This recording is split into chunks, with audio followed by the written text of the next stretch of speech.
Yo, what's up? My name is Chris Magneto. On May 1st, I will be 33 months being benzodiazepine free. The two benzodiazepines I predominantly took were Valium and Xanax.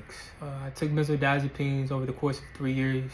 Never abused them for the most part, just anxiety or having sleep issues. I was a former alcoholic, and towards the end of my alcoholism, I was using benzodiazepines for relief in the form of sleep and panic attacks. I didn't know at the time that benzodiazepines affect the same part of the brain, GABA receptors, that alcohol does. So I was creating a cocktail really recipe for disaster. 7 to 8 months after I had been sober from alcohol, I was still having a lot of issues. I was having trouble sleeping. I was having cognitive issues.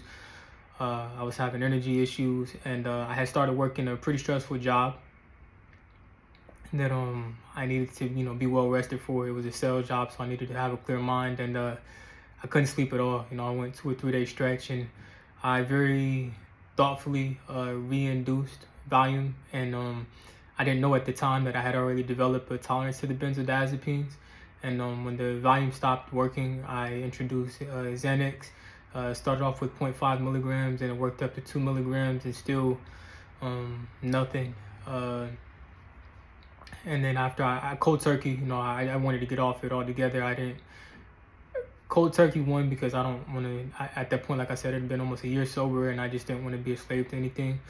And yeah, I felt like the diazepam and the Xanax were making me worse. So in the midst of the cold turkey, probably like 2 weeks after that, I fell into a fire, suffered third-degree burns to my arm, to my face, and my neck, and in the span of that, I didn't sleep for 10 days. So I cannot explain the type of living hell that was.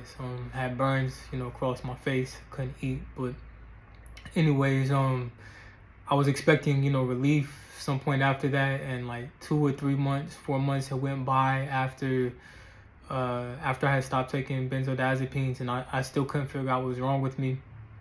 I came across a website called benzobuddies.com. Actually, I was looking up something called PAWS. We're dealing with alcohol, post-acute withdrawal syndrome, and then somebody had mentioned that if you think the PAWS for alcohol is bad, you should look into the benzodiazepine.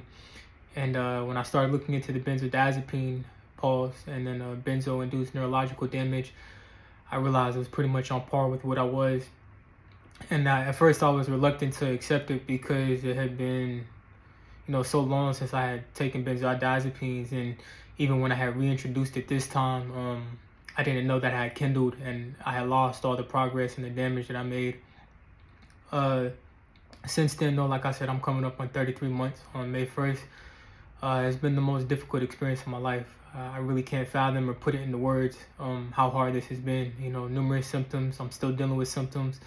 It's impacted my life on a day-to-day basis. Thankfully I haven't had to work. I'm a retired military, so that's helped out. My worst symptoms is probably my digestive issues. I haven't been able to figure out what it is exactly, but there's something that happens in the vagus nerve. My throat has been locked up for like the past 2.5 years, and I also have benzo belly, so it looks like I'm 7 months pregnant. And that gas that's in my stomach can never come up out of my throat, calmly, because of my throat being locked tight. So you probably see that I'm constantly swallowing during this talk because it's the gas that's trapped in my throat that's constantly trying to come out. Constipation, TMJ. I have to sleep with the night guard because I grind my teeth so hard. The constant head pressure, the muscle tension on my back. That's just the physical symptoms. I think the hardest part of coping with this, though, is just how lonely it has been. It's been a master class in compassion. I think about what it would be like to be on the other side of this, and I know that I wouldn't be able to conceive something this difficult, going through something this difficult if somebody was just trying to tell me about it. So, I just wanted to share my story. I don't see too many people of African American descent talking about this experience. So, I want to let people know it's real. Encourage people to take care of themselves, get the help that they need, eat healthy. Don't go to doctors that aren't benzo wise, and just, I will everybody a peaceful and speedy recovery. Shalom.